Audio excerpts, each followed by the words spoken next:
আসসালামু আলাইকুম ভিউয়ার্স। আমি এখন বাসায়। এই দেখেন, বাসার যে বিড়ালের বাচ্চাগুলি আছে সেগুলোকে তো 3 বেলা খাবার দেওয়া হয়। ওই যে ওরা খাচ্ছে, দেখেন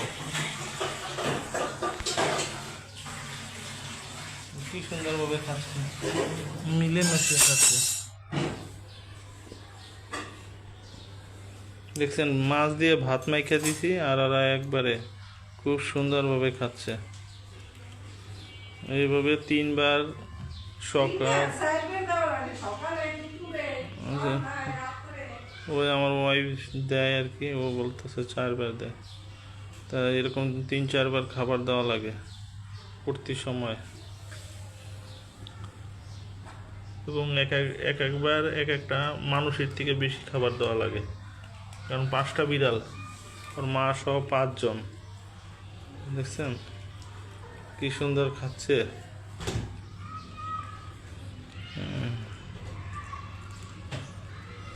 এইগুলো এই ভাত দিছে না, একজনের ভাত দিছে, পুরাটা এটা শেষ করে ফেলাবে, এটা রাখবে না।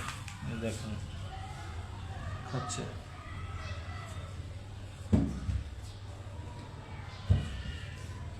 খাচ্ছে। একটা জিনিস কি, এই পশু পাখি যদি আপনি লালন পালন করেন, তার উপরে একটা মায়া জন্ম হবে, এবং এই মায়াটা এমন একটা মায়া যে আপনি এদের সন্তানের মতন দেখতে হবে। সন্তান যেরকম যে ফালাই দেওয়া যায় না, এদেরও এরকম ফালাই দেওয়া যাবে না। ওদের দেখা যায় যে খুব যত্ন করে পালন করা লাগে।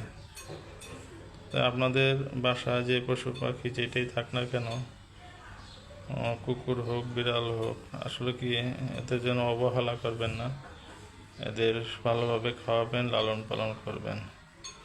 এই যে আমার যে বিড়ালের বাচ্চাগুলো আছে সেগুলো খুব যত্ন সহকারে লালন পালন করা হয় এবং খুব ভালোভাবে রাখা হয়।